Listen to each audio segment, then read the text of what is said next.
सांग माने फल कोबी किंवा गंठी कोबी ये तरकारी के खाई आज से मुझे भाविली आपण सहित रेसिपी शेयर करी। फाइनाली आपण मानक बहुत सारा स्वागत मो चैनल को आसीगली आज गोटे नुआ रेसिपी सहित सेटा होची फल कोबी कोरमा बा गंठी कोबी कोरमा। गंठी कोबी को लोक माने विभिन्न प्रकार भाव बनाती जोटा कि पार्टी को एत स्वादिष्ट लगे कहीं गंठी कोबी गोटे जिनस एत सीझेनि तो सीझी न थाए जेहेतु परिवारटी खावाई एत स्वादिष्ट लगे किंतु थारे मो शैली आपने करके देखूँ 100% आपण मानक भल लगे न खाऊा लोक भी मागी मागी खाइबे। फाइनाली मु गोटे मीडियम साइज ओल कोबी को ये स्क्वायर शेप दे काटी नौची ता अनुसार मुझे ऐड करी आलू आलू गुड़ा को सेम शेप करके काटी नौची। फाइनाली मोर एठी परिबा काटा सरी जाइछि। एठी किछि अदा और रसुण गोटे टमाटो को मुझे स्मूथ पेस्ट बनैबा पई रेडी करी नौछि।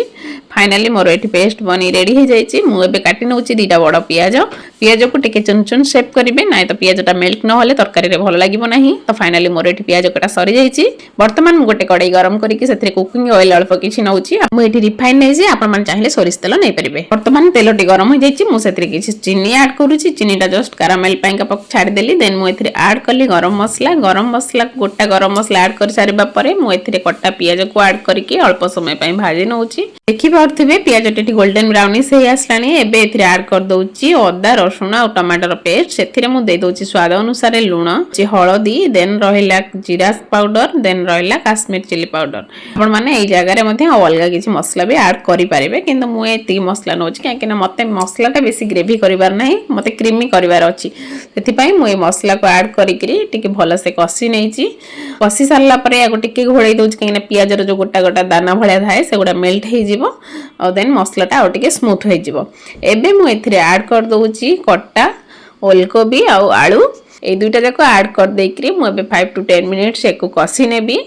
एटा को कसी देले यार टिके पानी अंश मरी जिवो ता सहित टिके कुक भी हे जिवो। ओलकोबीटा टिके टाण रुहे परिवाटा सिझेनि बोली आपण माने किछि टेंशन नेबेनी बार बार घोड़े घोड़े कि सेटा कसी देले सेटा धीरे धीरे सिझी जिवो।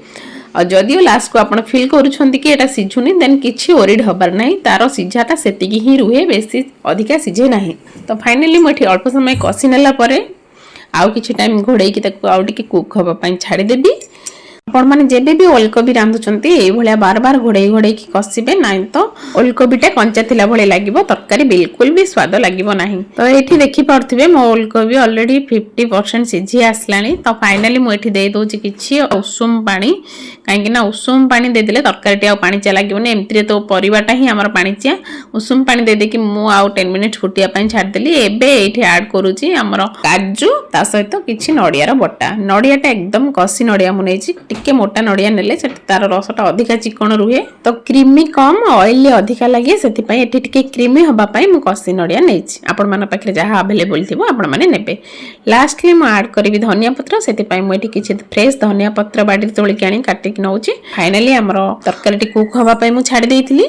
लास्टली मु एथरे ऐड करूछि किछि गरम मसला ता सहित एठी ऐड करूछि किछि धनिया पत्र ए सब गुडा को ऐड करिकरी वर्तमान मु एठी गैस रो फ्लेम को ऑफ करिकि किछि टाइम पई घोड़े की छाड दउछि। आ भितरे किछि टाइम कुक हे जिवो विथ से गरम मसला जो टेम्परटा सेथिरे बहुत बढ़िया से बैलेंस हो जिवो तापर तरकारी बहुत टेस्टी लागिवो। तो फाइनली मु गोटे प्लेट बाडी नैछि गरमा गरम गंठी कोबी रो कोरमा किंबा फळ कोबी रो कोरमा। तो फ्रेंड्स रेसिपी केमती लागिला कमेंट माध्यम रे निश्चय जणाबे। वीडियो जदी भलो लागिथिबो देन बहुत मात्रा रे शेयर करिवे। रहूची जय जगन्नाथ।